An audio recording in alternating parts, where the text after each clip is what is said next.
A city on a hill cannot be hid. Let your light so shine.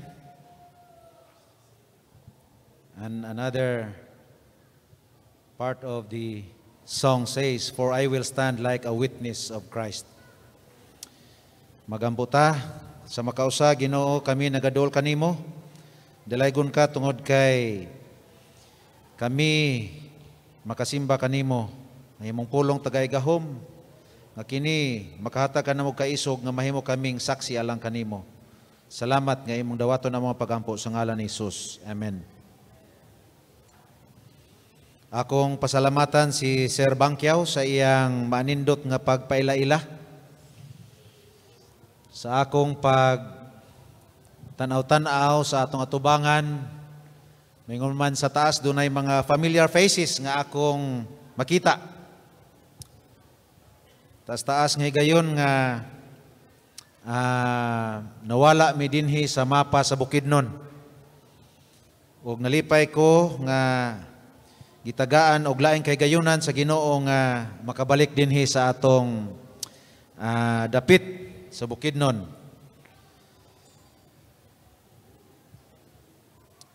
Ang Valencia Seventh-day Adventist Central Church, very persistent church. Miadtong pipila ka mga bulan giduulan ko ni Sir Maluluyon. Iya kong gihangyo nga makapakigkauban dinhi sa atong iglesia sa Central Church. Unya ni-commit ko mga kaigsunan. Gischedule man ko atong panahon na sa mga bandang first week of July man siguro. Pero sa nagsingabot ang ako nga appointment, giignan ko nga dunay publishing program. So dili ko madayon. Unya gibalikan na pud ko atong mga tulo ka Sabado miagi. Pero dunay mga challenges nga among giatubang nga kinahanglan ko muuban sa akong asawa sa Davao kay dunay mga health issues nga kinahanglan atubangon. Busa nakig-arrange ko ni Pastor Isra akong kauban nga chaplain nga mo-cover sa ako nga appointment. Pagbalik na ako, ingon si Pastor Isra, wala man madayon kay doon na napoy laing event. Abi na ako karon og naa na poy laing event. Kay mo paabot na po ko sunod higayon. Pansalamat nga niabot ang akong higayon mga kaigsunan nga gihangyo sa milabay nga mga bulan o makikauban kaninyo ni ining atong pagsimba sa dapit sa kaudtohon. Ang ato nga dugukan sa pagtuon mga kaigsunan sa gibasa sa atong igsuon ganina makita sa Genesis kapitulo 39. Kini nagahisgot sa kinabuhi ni Jose o gilakbitan usab kini sa alawiton nga giawit sa ato nga special number. Ug ato kini nga nailhan nga character si Jose. Nagaingon sa gibasa sa 39 versikulo 2 sa Genesis 39 nagaingon, "And the Lord was with Joseph, and he was a prosperous man, and he was in the house of his master, the Egyptian." Ug ang Dios kauban ni Jose, ug tungod kay ang Dios kauban niya, siya nahimong usa ka malampuson nga tao, samtang didto siya sa iyang agalon nga mao ang usa sa mga Ehiptohanon nga captain of the guard. Matahom pamalandungon mga kaigsunan ang pulong nga magaingon, "And the Lord was with Joseph." Ang Dios kauban ni Jose, mo hinungdan nga unsa, siya nahimong malampuson, siya nahimong mauswagon. Ang Dios kauban ni Pastor Galvan, o si Pastor Galvan nahimong unsa, prosperous pastor. Di ba tamis na mga kaigsunan? Ang Dios kauban sa Valencia Central Seventh-day Adventist Church. Ug mahinungdan nga ang Central Seventh-day Adventist Church sa Valencia na imong mauswagon. Kining iglesia dinhi sa Central mga kaigsunan, ato gyud ning gitahod nga inahan sa tanang mga iglesias tibok Valencia. Unya kini nga iglesia daghan na kaayog mga apo. Nakita nato ang gahom sa Dios nga nakikauban sa iglesia Central Seventh-day Adventist Church of Valencia. Mo'y hinungdan nga nakita nato nga kini nagamauswagon nga numan kaya ang Dios kauban sa mao nga iglesia. Daghang mga hagit din hiba. Amot lang di ko kahinumdum nga nakasimba ko dinhi sa miaging mga katuigan sa MVC pa ko 1986 to 1992. Labay-labay raman ko dinhi. Nakaserve ko sa publishing dinhi 1999, 2000, 2001. May mga panahon nag-devotional mi dinhi. O gibalos pud karon nga nakabalik dinhi. Apa nakita nako mga kaigsunan how God has blessed Central Church of Valencia. Doon na pako ni nga iglesia. Mulupad gyud ni. So na dinhi, nanay balcony, nanay dito. And we are bound for heaven. Ngano man kay ang Dios kauban nato. Ug nagapadayon, samtang si Jose mga kaigsunan ilalom sa landong sa iyang agalon nga mao si Potiphar ingon nga usa ka Egyptian captain of the guard. Si Potiphar, usa to siya ka chief of the armed forces of Egypt. Usa ka taas nga military position. Diin si Jose mga kaigsunan na banlod. Ug sumala pa nagingon, and the Lord was with Joseph. Tika mga kaigsunan, where was God when Joseph was put into the pit? Asa man ang Dios sa dinhang si Jose gihulog sa iyang mga igsuon dito sa atabay.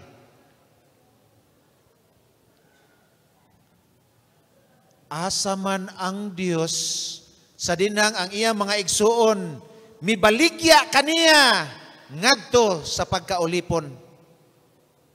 Di ba makapangutana-tana? Pero naging diri, and the Lord was with Joseph. Asa man ang Dios mga kaigsunan sa dinha nga naata sa balatian. Asa man ang Dios sa dinhang kita nalubong sa utang. Asa man ang Dios sa dinhang gisalikway ta sa atong panimalay. Asa man ang Dios sa dinha nga miabot ang daghan nga mga kasakit. Usahay mga kaigsunan, doon na tayo dagko kayo nga mga kadaugan.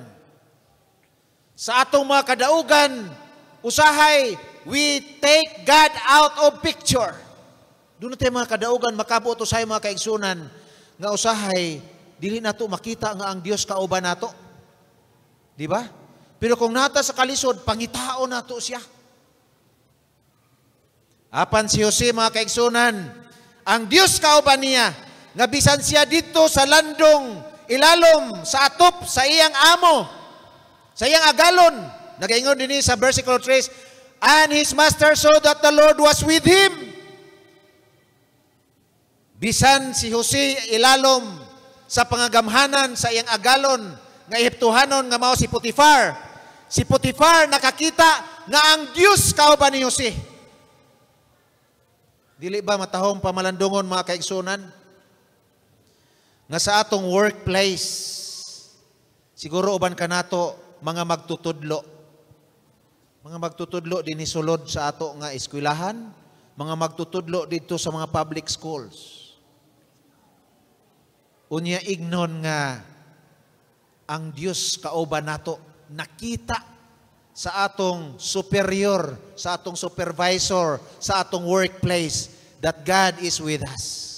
Di ba matahom na mga kaigsunan? Kung naa ka sa imong workplace, gi-recognize ug nakita nga ang Dios kauban nimo. Si Potiphar, nakita niya mismo, iyang nasaksihan nga ang Dios kauban ni Jose. Si Potiphar kanang Ehiptohanon dili to magtutuo. Nagapadayon ang verse 3 nga ingon.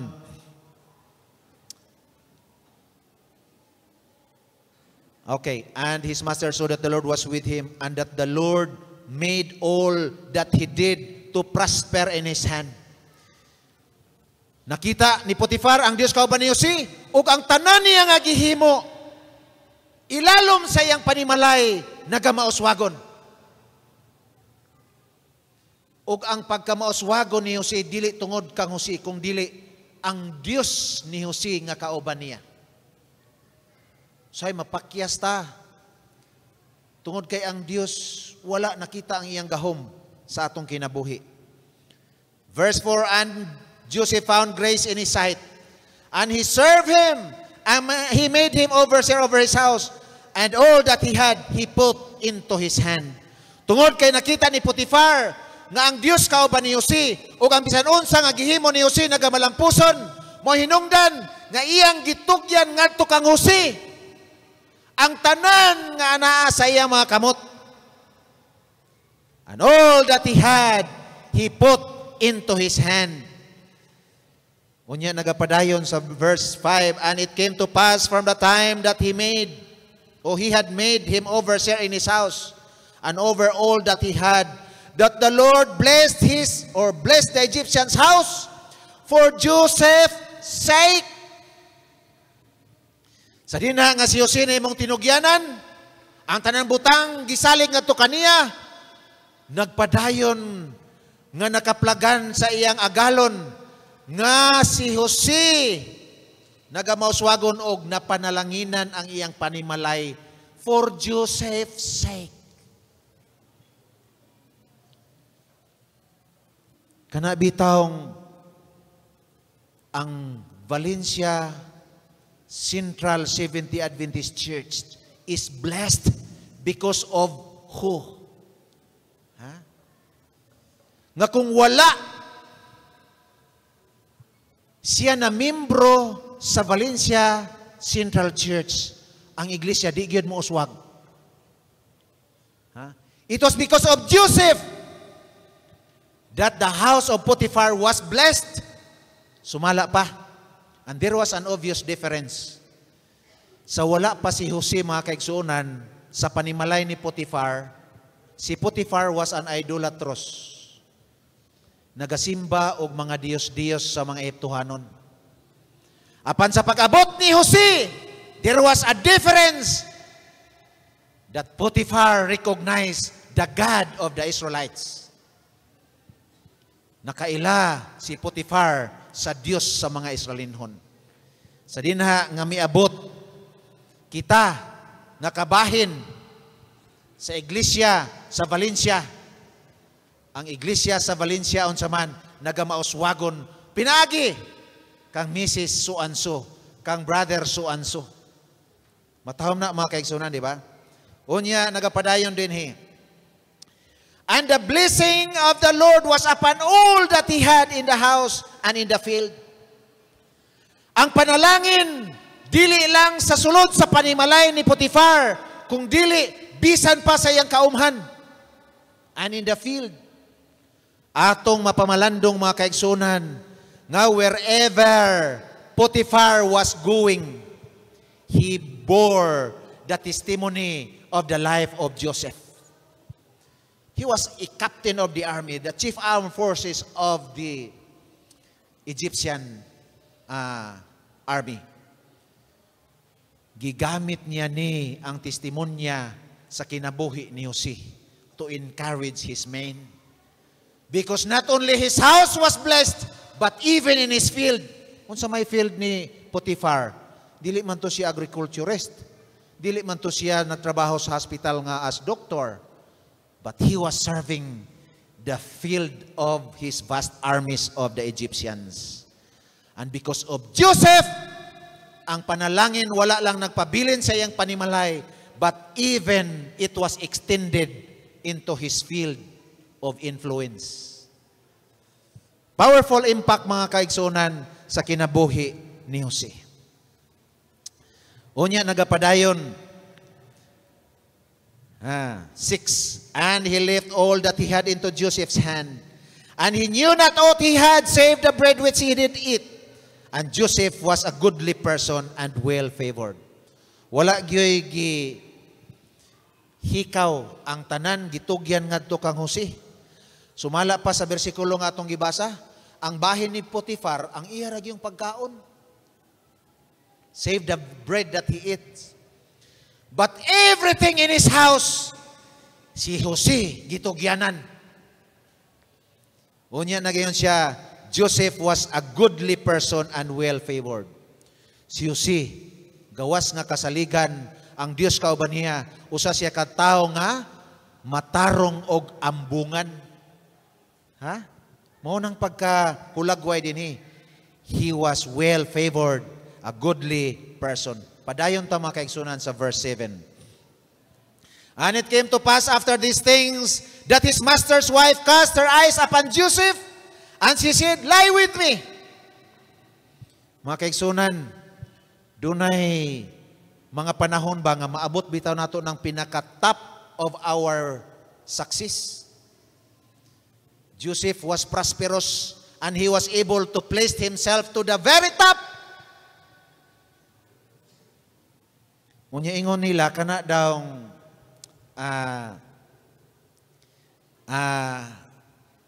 pwede ra daw nato makabot ng pinaka-taas, pinaka-height of our success.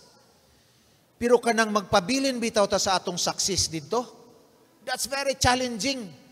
Kay kung successful ka na, unya wala na kay challenge sa kinabuhi, the next thing is you will go down. Munang giingon nga panultihon nga tough times never last, but tough people do like Joseph. Si Jose mga kaigsunan sa dinang nakabot niya ang pinakataas sa height of his success, nagpabilin siya dito.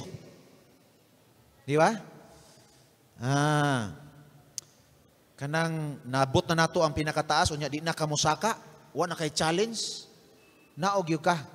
Now, unsay nahitabo sa kinabuhi ni Jose?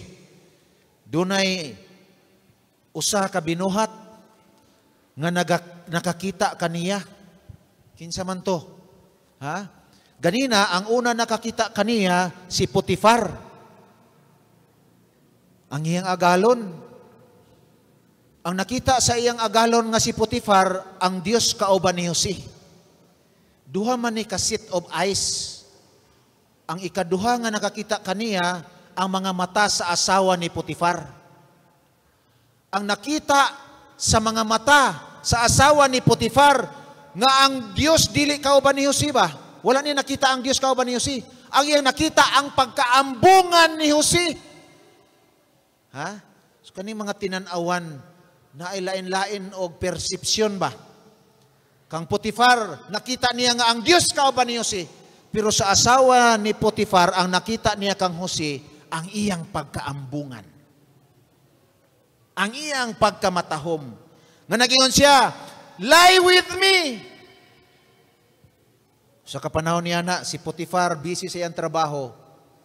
Ang asawa nabilin sa balay, si Jose nagamakugihon sa paghimo sa iyang business in the house. Nakita sa asawa ni Potiphar. Unsay response ni Joseph? But he refused and said unto his master's wife, "Behold, my master, wot it not what is with me in the house, and he hath committed all that he hath unto my hand. There is none greater in this house than I, neither hath he kept back anything from me but thee, because thou art his wife. How then can I do this great wickedness and sin against God?" Ang response ni Jose mga kaigsunan, "How can I do this great wickedness and sin against God?" Kung atong tun-an og maayo mga kaigsunan sa pangidaron ni Jose, sa dinhang nailalom siya sa pangagamhanan sa iyang amo nga si Potiphar, when he was sold to slavery by his brothers, Joseph was like 17 years old. Pila edad ni Jose? 17 years old. Kanang 17 years old nga lalaki, di ba doon natay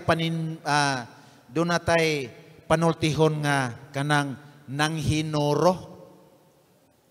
Ha? Nanghinoro, 17, 18. Kanang manghinoro, kanang pangidaron sa mga lalaki, kusog kayong sexual drive. Ha? Kabalok mo anak mga lalaki, doon na tayo mga kabataan din. And Joseph was at that stage. Sa dihang gitintal siya sa asawa ni Potiphar. But in spite, sa iyang pangidaron nga panahon sa panghinoro, he was able to refuse and said, how can I do this great wickedness and sin against God? Joseph can say no to fornication. Ha? Kaniya itong mga kabataan karon. Unsa kay ilang tanaw sa ilang mga mobiles. Dili lang raba mga lalaki, bisan mga babae. Ha? But while Joseph can say no to adultery, he can say no to fornication. Joseph can say no to pornography. Joseph can say no to premarital sex. Joseph can say no to LGBT. Joseph can say no to any compromises. Sa ato mga batanon karon mga kaigsunan, how much time they are spending and engaged sa mao nga mga butang. But Joseph managed to call sin by its right name. Unya nagapadayon mga kaigsunan. Verse 10, the same chapter. And it came to pass as she spake to Joseph, how many times? Sa dinha nga gitintal si Jose sa asawa ni Potiphar, it was not just once, it was not just twice, it was not just thrice, but the verse says, she spoke to Joseph day by day, matag adlaw. Kanang tintalon bitaw ta. Una, sagdi lang. Ikaduha, no way. Ikatulo, no way. Kamusta kaha ang atong perseverance and persistence?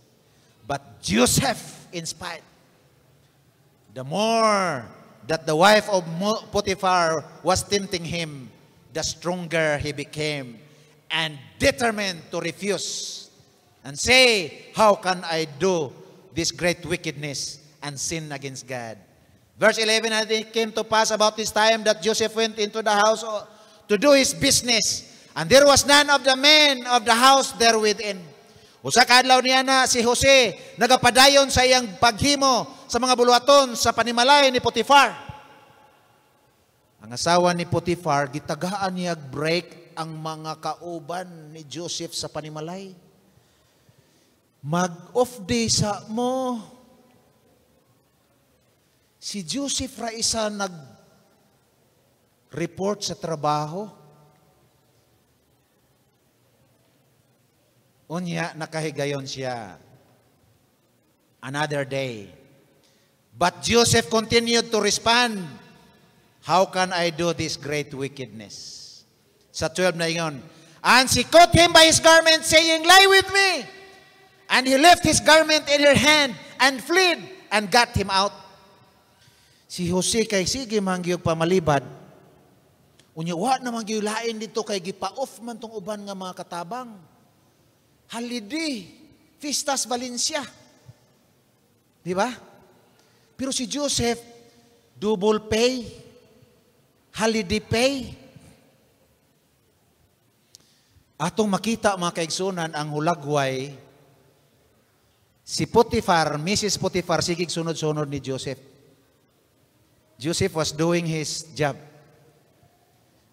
Si Joseph sige dagan-dagan dito sulod. Gisunod-sunod man gyud siya. Nga hangtod gidakop na gyud siya. Ha? Nagyon din niyo, and she caught him by his garment. Nga mo hinungdan sa dinha nga na dakpan ni Mrs. Potiphar si Jose. Unsay nahitabo? Nahubuan si Jose. Di ba mo yun? And he lifted his garment into her hand and fled. Grabe. Muna hulagway nga itong makita mga kaigsunan. Wala nagmalampuson si Mrs. Potiphar sa iyang katuyuan ni Jose. Padayon ta sa 13. And it came to pass when she saw that he had left his garment in her hand and was fled forth, that she called unto the men of her house and spake unto them, saying, See, he hath brought in a Hebrew unto us to mock us. He came unto me and lay with me, and I cried with a loud voice. Pagkasunod nga adlaw, report na ang mga uban nga mga katabang. Balik sa trabaho. Bit ni Mrs. Potiphar ang damit ni Jose. Ingon dayon si Mrs. Potiphar, tanawa ning ko ano? Kinsa maning sapot. Di ba kay Jose ni? Kining si Jose na namastamas kanako. Joseph was accused of sexual harassment. Giigna ni Mrs. Potiphar ang uban nga mga trabante pagkasunod nga adlaw. Sa mao nga taho, unya nagyon dinhi. And it came to pass, 15, when he heard, niabot si Mr. Potiphar, and he heard that I lifted up my voice and cried, that he left his garment with me and fled and got him out. Verse 16, and she laid up his garments. Verse 16, and she laid up her garments by her until his Lord came home. Yagitong gitipig-tipigan antod nga miabot ang iyang bana. Verse 17, and she spake unto him according to this word, saying, The Hebrew servant which thou hast brought unto us came unto me to mock me. Verse 18, and it came to pass that I lifted up my voice and cried, and he left his garment with me and fled out. Wala malipay si Potiphar, of course. Pero ang kamatuoran, si Potiphar dili kumbinsi sa iyang asawa. He was still firm sa iyang pagsalig kang Joseph. Pero tungod kay doon na siya gipanalipdan nga dungog, ang iyang gihimo si Joseph gipadala ngadto sa bilangguan. Okay? And it came to pass when his master heard the words of his wife which came unto him, saying, After this manner did thy servant unto me, that his wrath was kindled. Joseph's master took him and put him into a prison, a place where the king's prisoners were bound, and he was there in the prison.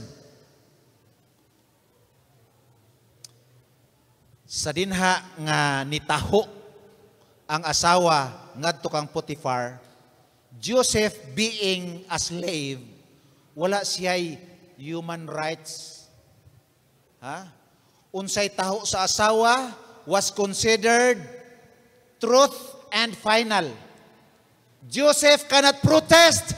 There was no due process of law. He has to go into prison. Mohinungdan nga si Jose makaigsunan na banlod dito sa presuhan. Verse 21, And the Lord was with Joseph and shewed him mercy and gave him favor in the sight of the keeper of the prison. Ganina, nag-ingon ang mao nga versikulo, and the Lord was with Joseph. Sa panimalay ni Potiphar. And while Joseph was under the roof of Potiphar, Joseph tried to make sure that the Potiphar's place would be his mission field. Mohinungdan nga si Joseph Doon na siya mission na converter ang iyang amo. Di ba? Sa una, si Potiphar worshiping the god and goddesses of the Egyptians.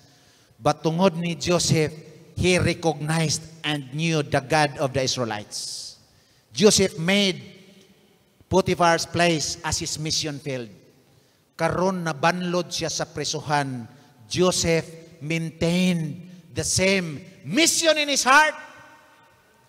Nga bisan dito siya sa presuhan, ang jail keeper, nagingon din so that the Lord was with him. Well, 21 na giyon. But the Lord was with Joseph and showed him mercy and gave him favor in the sight of the keeper of the prison. And verse 21, and the keeper of the prison committed to Joseph's hand all the prisoners that were with him in the prison, and that whatsoever they did there, he was the doer of it. So si Jose, naadto sa bilangguan, he maintained the mission in his heart, making the prison place as his prison ministry. Sa gihapon nakita nga ang Dios kauban ni Jose, nga may hinungdan ang bisan unsa nga ilang ginahimo sulod sa bilangguan, dili kininahimo kung dili pinaagi ni Jose.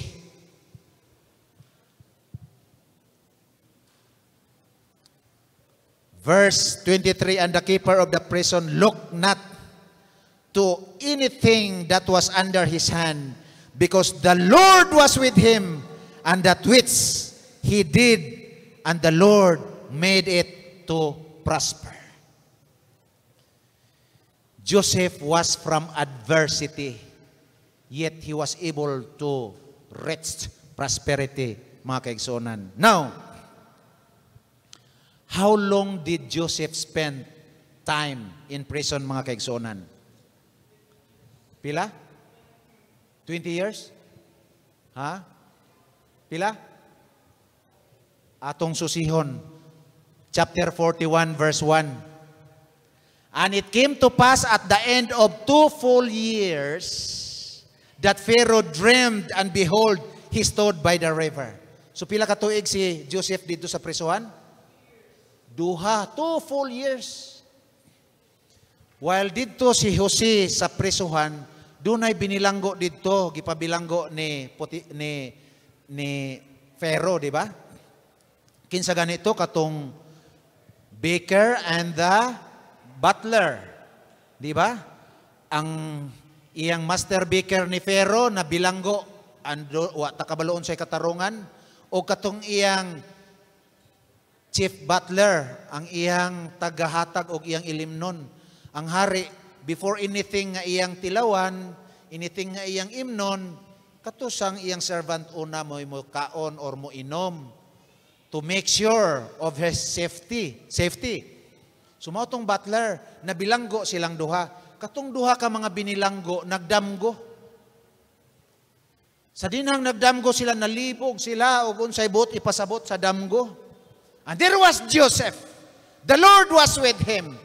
God has been showing him visions. He was able to interpret visions, dreams. Ingon sa baker, na ako'y damgo. Ingon pod ang butler, na ako'y damgo. Gi-interpret ni Joseph. Ingon sa kang Joseph sa butler, after 3 days, you will be restored back to your post. Ganahan po itong baker ba nga, uy, basin di ay ibalik po ko. Pero unsay ingon ni Joseph sumala sa iyang damgo, after 3 days, you will be hung in the tree, and the birds will feast. Ipakaon ka sa mga langgam. Ug nahitabo, mga kaigsunan, after 3 days, the butler was restored to his post. Ang baker, gipatay, gibitay sa kahoy, gipakaon sa mga langgam. Pero ingon si Joseph, if you will be restored back to your position, please remember me and make mention of me to Pharaoh, that he may come and take me out. Pero unsay nahitabo, mga kaigsunan, ha? Nalimtan siya. But the butler, verse 23 of chapter 40, yet not the chief butler remembered Joseph but forgot him. Usahay mga kaigsunan, moingon ta nga, ang among pastor dito sa Central Church, 5 na katuig, wa gyud ko na bisitahe ba?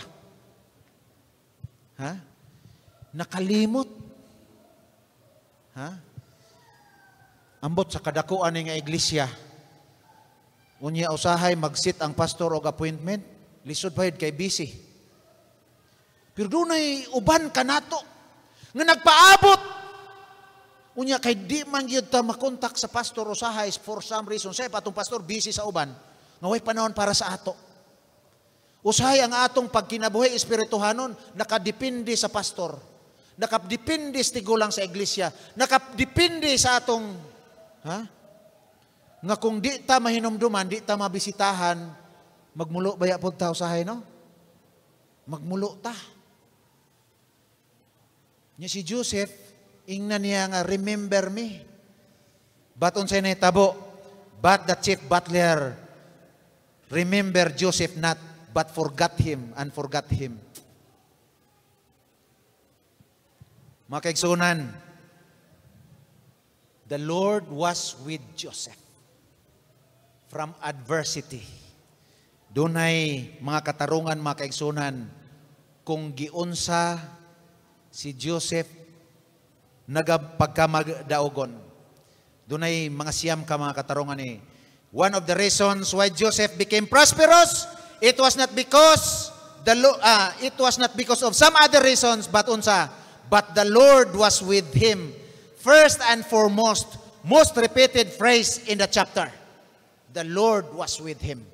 Munang usa ka katarungan ngano nga siyo si nagamalampuson. Second, all that he did, the Lord made it to prosper.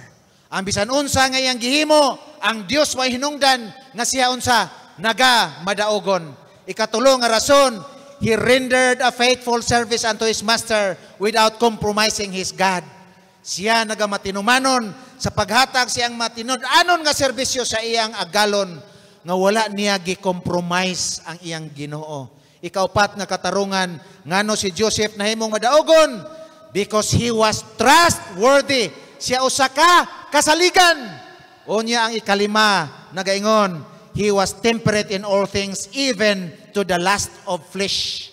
Si Jose mga kaigsunan, doon na siya pagpugong sa iyang kaugalingon sa tanang mga butang, bisan pa sa kaulag. Another reason why Joseph was prosperous. Number 6, he was firm to his principle. He can say no to sin. He can call sin by its right name. Number 7 reason ngano nga si Jose nahimong malampuson is because he was obedient and willing to suffer even without defending himself. Joseph was willing to suffer bisan nga dili niya kinahanglan dipinsahan ang iyang kaugalingon. Ang ikawalo, he humbled himself. Nagamapainobsanon siya atubangan sa Dios. Number 9, reason why Joseph was prosperous is because his integrity was beyond question. Ang iyang integridad wala gyoy hinungdan nga siya ma-question. Joseph prospered materially and he prospered in his leadership. Much more, he prospered spiritually. He was a slave, but he ended up being the governor of Egypt. He was a scratch, but God made him somebody in Egypt. Mga kaigsunan, as God was with Joseph, ang balaan nga kasulatan nagapadayag that God could not only be with Joseph, but He wants to be with each one of us. O kung siya kauban nato, sama kang Jose, we can prosper. Usahay ang prosperity ang atong sukbanan? Kanang panalangin ba? Material things. Pero dili di ay tanan material things panalangin. Kay ang mga material things, riches, wealth, could be curse. Mahimong tunglo. Kining mga pagsulay di ay kalisod sa ato nga leksyon aning mga trimester, ang mga crisis, panalangin ni. Mong ingon ni San Pablo, I glory, give God the glory for the infirmities. Sumunang atong leksyon ganina, suman, keep praising God.